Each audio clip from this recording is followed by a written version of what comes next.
किया है लेकिन मुझे कहीं नौकरी नहीं मिली। साहब आप हमें नौकरी रख लीजिए। नहीं, नौकरी के लिए आए हो?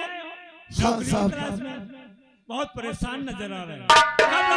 अरे आप तुम्हें मिल जाएगी। आप परेशान की बात करते हैं।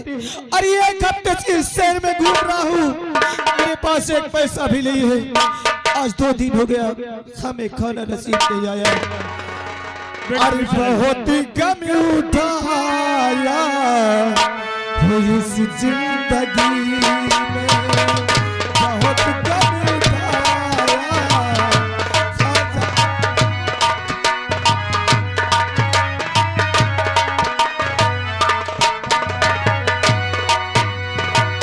बहुत गम उठाया इसी जिंदगी में, बहुत गम उठाया इसी जिंदगी में, इसी जिंदगी में यही साथ देता कोई बेबसी।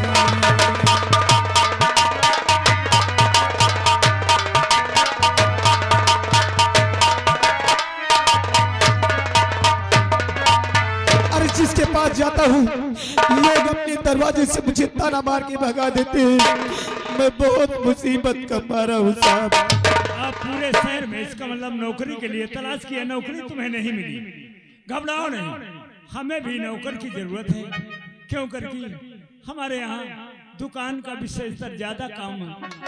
और ठीक है, घबराओ नहीं बेटा, मैं तुम्हें 400 रुपया महीना दूंगा। महीने में 400 रुपया दूंगा और दुकान का तुम्हें काम करना पड़ेगा। बोलो तुम्हें मंजूर है या नहीं? ठीक है, हमें मंजूर है। आप हमें 400 देंगे ना, हम 400 में नौकरी करेंगे। ईमानदारी से रहना, ईमानदारी से काम करना। 400 रुपया महीना तुम्हें प्रति माह मिलेगा और चिंता न करना। ठीक है? ठीक है, चलो मैं तुम्हें काम बता देता हूँ, क्या करना है क्या नहीं करना, कैसे करना है। ठीक है, आइए चलो।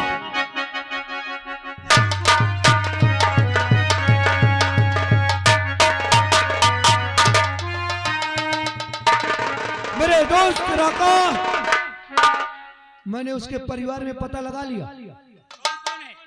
उसके परिवार में और कोई नहीं, केवल 2 लोग हैं। कौन? वो है और उसकी बहन जिसका नाम रूपा है।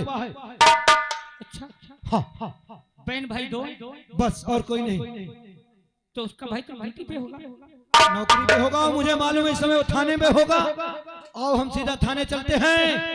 और सारा हमजादे का वही काम करते नहीं, ये काम करेंगे। उसकी शकल हमने भी नहीं देखी, तुमने भी नहीं देखी।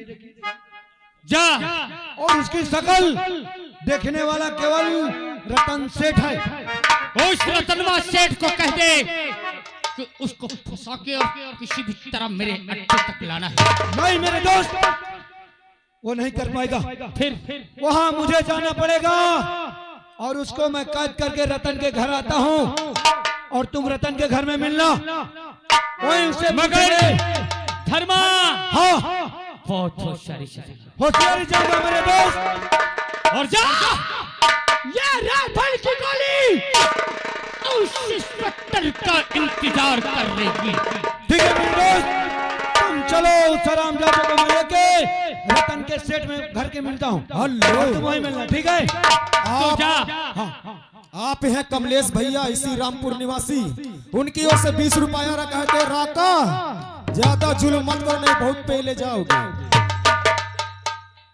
घाटी पे रहने वालों, अगर इस घाटी के किनारे रहना है तुम लोगों को ना, तो राका के खिलाफ आवाज नहीं उठना चाहिए, नहीं तो इतनी गोली चला दूंगा कि गांव में घुसने से मोहताज हो जाओगे।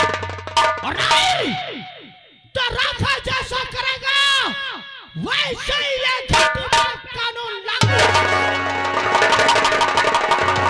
हेलो, बार बार कर दिए नोटों की बौछार। आप हैं कमलेश भैया, रामपुर निवासी। उनका कहना राका, ज्यादा ऊंची आवाज से मत बोल।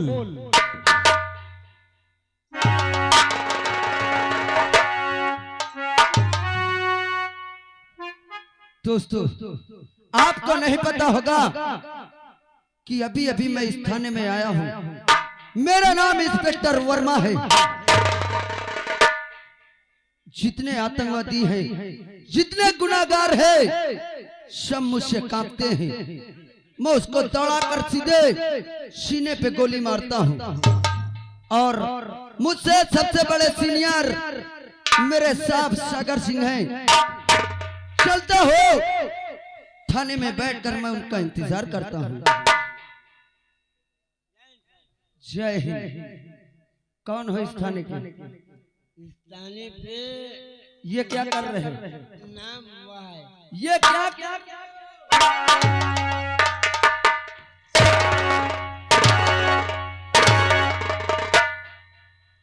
कहाँ थे अभी? अभी तक सो रहा था। सोने का पैसा लेते हैं? सोने की पगार तुम लेते हो? ये सरकार सोने की पगार।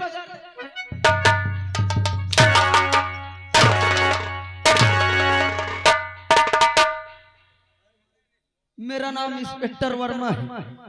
जब तक मैं इस थाने में रहूंगा तब तक बहुत कायदे कानून से ड्यूटी देना पड़ेगा। मैं चल कर के इंतजार कर रहा हूं बड़े साहब का। ठीक, मैं बैठा हूं।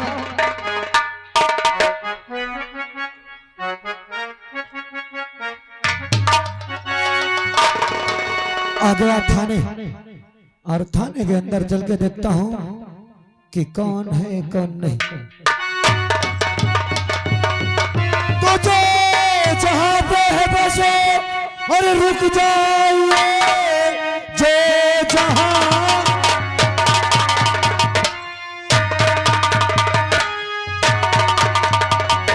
और रुक जाइए, एक तिल पाँव आगे बढ़ाना नहीं, वरना अंजाम इसका और बुरा पाओगे, चूक सकता हमारा निशाना।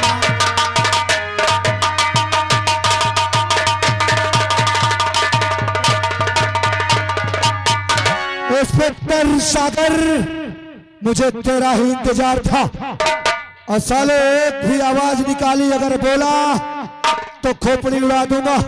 ए इधर आ। तो कौन है रे? हाँ, मैं हवलदार राका सिंह। हवलदार साले,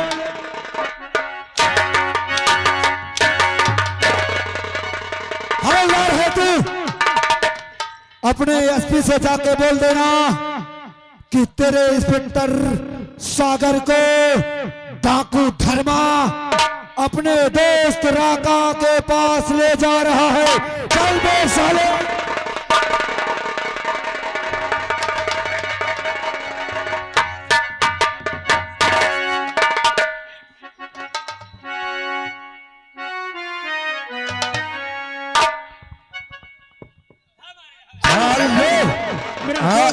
हेलो, आ राका हेमराज इसी गांव के रहने वाले हैं। भैया जी की ओर से 51 रुपए आराम महान दया होगी। चलता हूँ दोस्त राका से मैं मिलता हूँ।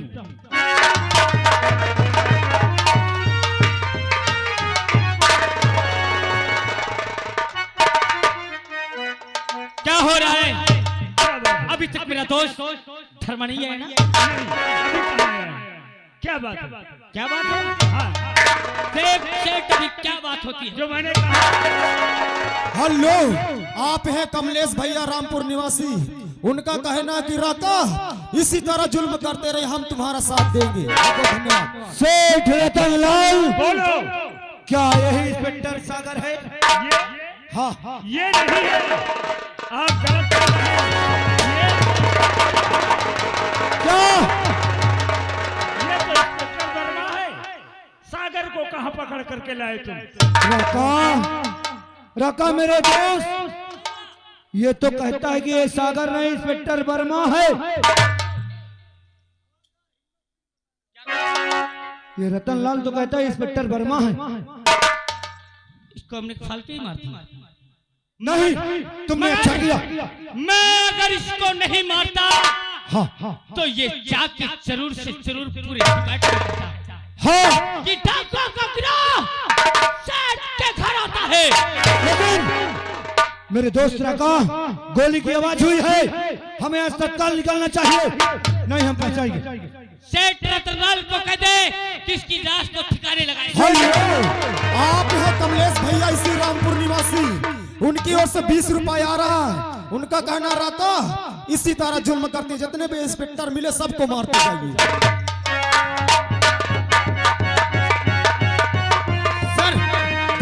मुझे लगता है अपने थाने में कोई फायरिंग कर रहा है सर। हाँ तुम लोग सही बता रहे हो। हवलदार हिम्मत सिंह ऊपर आइए ऊपर, आइए सर, चलिए।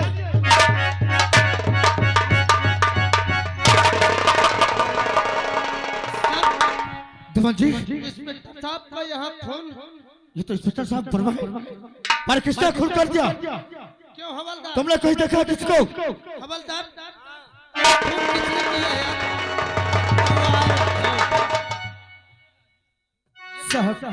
नमस्ते। नमस्ते नमस्ते। कौन हो? साहब जो ये खून हुआ है इसे हम जानते हैं किसने किया है। किसने किया है? क्योंकि हम छुप करके देख रहे थे।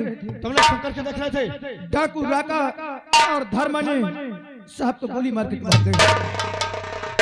डाकू राका से और इस तरह धर्मा सिंह ने इनका खून कर दिया। हाँ साहब, हम अपनी नजर से देखा है। तुमने अपनी नजर से देखा है और अगर तुमने देखा है, पर आज हम तो पहली बार इस शहर में देख रहे हैं।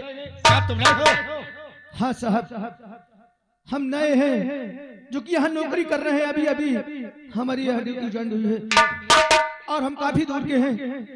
अरे हम तो सोचा कि अगर हम सामने आते हैं तो कहीं ऐसा ना हो कि हम गरीबी हमें मार दें, इसलिए हम चुप करके देख रहे थे। साहब हम आपसे झूठ नहीं बोल रहे हैं। तुम सही कह रहे हो, पर अगर तुमने देखा है तो तुम्हें हर समय अगर जिससे हम बुलाएंगे तुम्हें गवाही देना पड़ेगा। साहब हम मरते मरते मर जाएंगे लेकिन झूठ कभी नहीं बोलेंगे। आप जहाँ भी पूछेंगे हर जगह हम यही कहेंगे कि डाकू राका और धर्म इस साहब को मारा है। तो तुम्हें हमारे साथ चलना पड़ेगा। जहाँ आप कहेंगे हम वहाँ चलेंगे। ठीक है चलिए। जवान जी इस लाश को तुरंत पोस्टमार्टम ले चलो। सर आप पंचनामा लिखिए, मैं पोस्टमार्टम। हाँ ठीक है, मैं पोस्टमार्टम लिखता हूँ।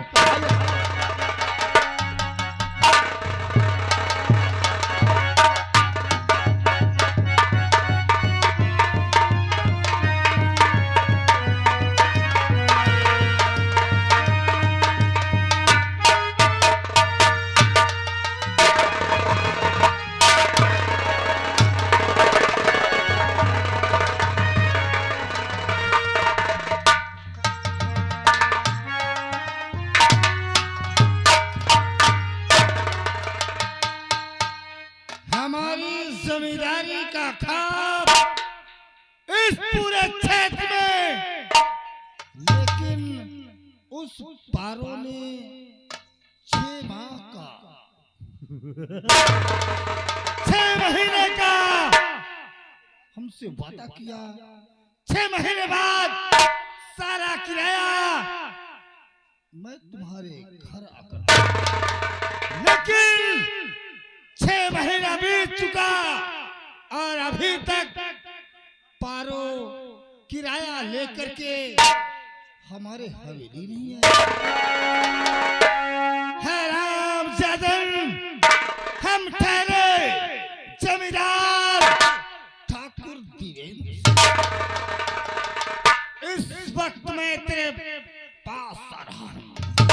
अगर मुझे रुपया न दिया,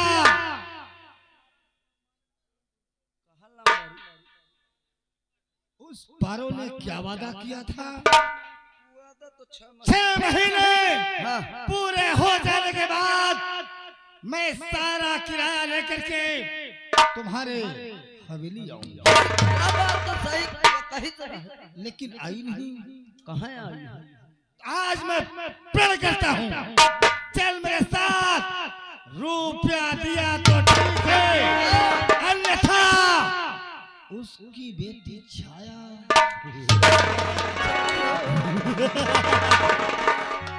छाया को हम अपनी रानी बनाएंगे।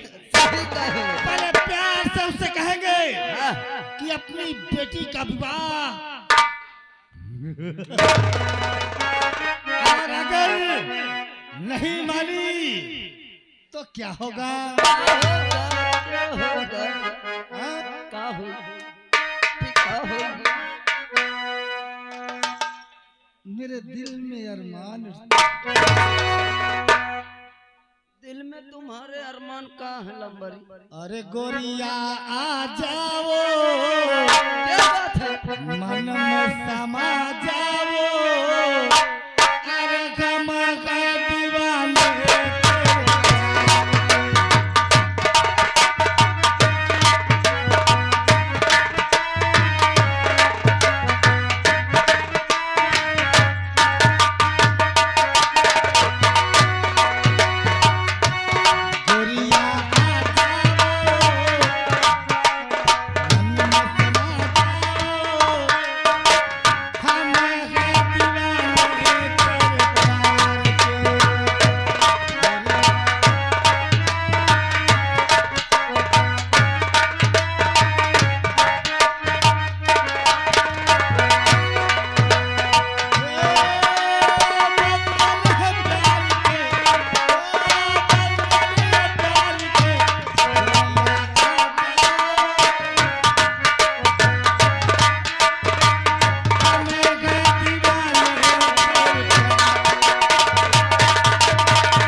मैं तुमसे कह रहा था कि मेरे पास एक बहना है जिसका नाम रूपा है।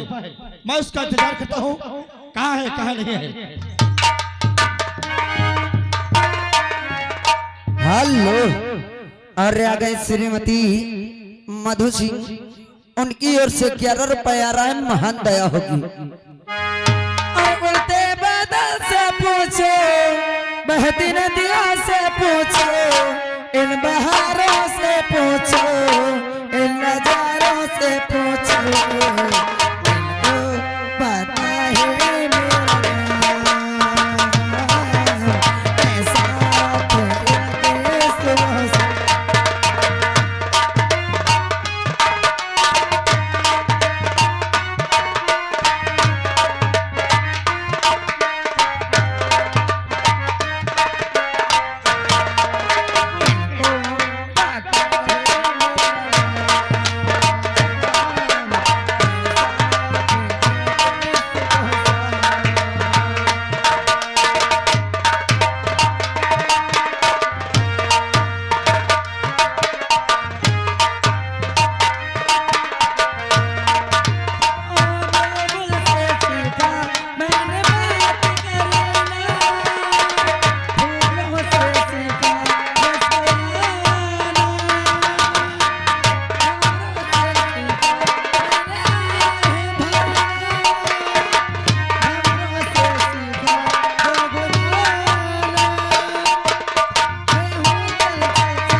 हमारा ही नाम रूपा है और आज हमारे सहेली की शादी है जिसका नाम रेखा है और वहाँ पर हमारे भैया को भी जाना है।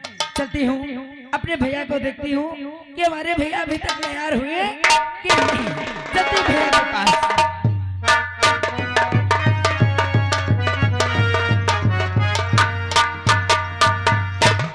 और चरण में आपके भैया झुकाते शीश बहरा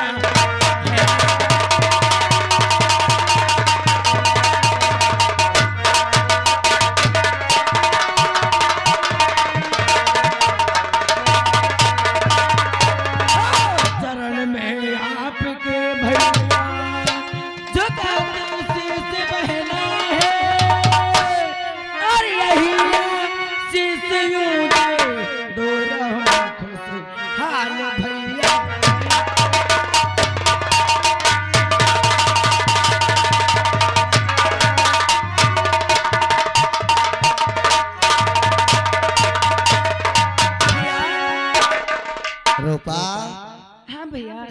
आज तो बहुत खुश है रे। हाँ, क्योंकि आप तो जानते हैं कि आज हमारी सहेली की शादी है और वहाँ तो आपको भी जाना था, लेकिन आज अभी तक आप तैयार नहीं हुए। पर रूपा, तुझे मालूम हो चाहिए, तुझे मालूम होना चाहिए कि हमारा फर्ज कितना है। हम फर्ज से निभाते हैं और हमारा फर्ज ये है कि हम अपनी जान दे देंगे। हमारा कर्तव्य है, जो फर्ज है उसको हम निभाना पड़ता है। भैया और ये भी बात है, तो जिद कर रही है कि भैया तुमको भी चलना है। हेलो। और अगर श्रीमान राम विकास ठाकुर साहब साहिबान जी की ओर से शीन को कद्र करते हुए 11 रुपए का पुरस्कार दे रहे हैं। महान दया होगी। भैया, अरे मेरी सहेली ने आपको पहले ही बताया था कि भैया आपको भी आना पड़ेगा। बगली देख, अगर ऐसी बात है तो अपने सहेली से बोल देना कि आज नहीं भैया 2 दिन के बाद आएंगे। अगर ऐसी बात है तब अपने सहेली से बोल दूंगी कि हमारे भैया को बहुत जरूरी ड्यूटी जाना था, इसलिए हमारे भैया नहीं आ पाए हैं। हाँ भैया, और प्यार से जाना, दुखी मत होना। नहीं भैया, मैं बिल्कुल भी दुखी नहीं हूँ। हाँ, इस बात को ध्यान रखना और ये बात बता देना, जी ठीक है कि भैया आप नहीं आ पाए, आप किस मुसीबत में फंस गए हैं। 2 दिन के बाद तुम्हारे भैया तुमसे मुलाकात जरूर करेंगे। अरे भैया, मेरी सहेली इतनी समझदार है कि वो समझ जाती है कि यहाँ आने से ज्यादा भैया को ड्यूटी पर जाना ज्यादा जरूरी है। हाँ, कहना क्या है, क्या भैया? अरे रब जो चाहे वो की